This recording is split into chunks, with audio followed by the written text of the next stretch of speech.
দীর্ঘ 17 বছর পর চাকরি ফিরে পাচ্ছেন নিয়োগ বঞ্চিতরা। 27তম বিসিএস এ নিয়োগ বঞ্চিত 1137 জনের চাকরি ফিরে দেওয়ার নির্দেশ দিয়েছেন আপিল বিভাগ। পাশাপাশি প্রথম মৌখিক পরীক্ষায় উত্তীর্ণ নিয়োগ বঞ্চিত প্রার্থীদের 3 মাসের মধ্যে নিয়োগ দিতে নির্দেশ দিয়েছেন। এর মাধ্যমে 16 বছর আগে হাইকোর্ট যে রায় দিয়েছিলেন তা পুনর্বহাল করেছেন আপিল বিভাগ। এই বিসিএস এ নিয়োগ বঞ্চিতদের পক্ষে করা পৃথক আপিল সর্বসম্মতিতে মঞ্জুর করে এ রায় দিয়েছেন আপিল বিভাগ। প্রধান বিচারপতি সৈয়দ রেফাত আহমেদের নেতৃত্বাধীন 5 সদস্যের আপিল বিভাগ এ রায় দেন। 27তম বিসিএস এর প্রথম মৌখিক পরীক্ষায় উত্তীর্ণ হওয়ার পর দ্বিতীয় মৌখিক পরীক্ষায় বাদ পড়া নিয়োগ বঞ্চিত 1137 জনের পক্ষে 3টি আপিল করা হয়। এই আপিলের উপর বুধবারের শুনানি শেষে আপিল বিভাগ আজ রায়ের দিন ধার্য করেন। আজ সকাল 10টার দিকে রায়ের সিদ্ধান্ত অংশ ঘোষণা করেন আদালত। ওই বিসিএস এ প্রথমবারের মৌখিক পরীক্ষা বাতিলের সিদ্ধান্ত বৈধ ঘোষণা করে হাইকোর্টের অপর এক বেঞ্চের দেওয়া রায় বহাল রেখে 2010 সালের 11 জুলাই আপিল বিভাগ রায় দিয়েছিলেন।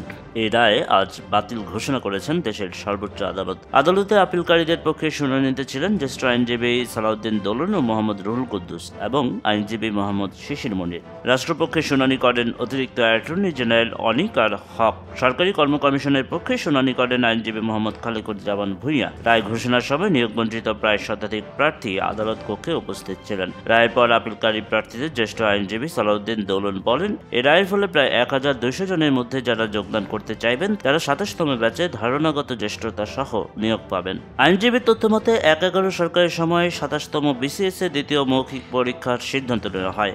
1137 জন চূড়ান্ত সুপারিশের পর চাকরিতে প্রবেশ করবেন এই পর্যায়ে ওই সিদ্ধান্ত হয়। দ্বিতীয় মৌখিক পরীক্ষার সিদ্ধান্ত নিয়ে হাইকোর্টে মামলা হয়। 2008 সালে 3 জুলাই হাইকোর্টের একটি বেঞ্চ 27তম বিসিএস পরীক্ষার প্রথম মৌখিক পরীক্ষার ফলাফল বাতিলের সিদ্ধান্ত বৈধ ঘোষণা করে রায় দেন। হাইকোর্টের অপর একটি বেঞ্চ 2009 সালের 11 নভেম্বর দ্বিতীয় মৌখিক পরীক্ষা অবৈধ ঘোষণা করেন। এক্ষেত্রে 205 জন হাইকোর্টে রিট করেছিলেন।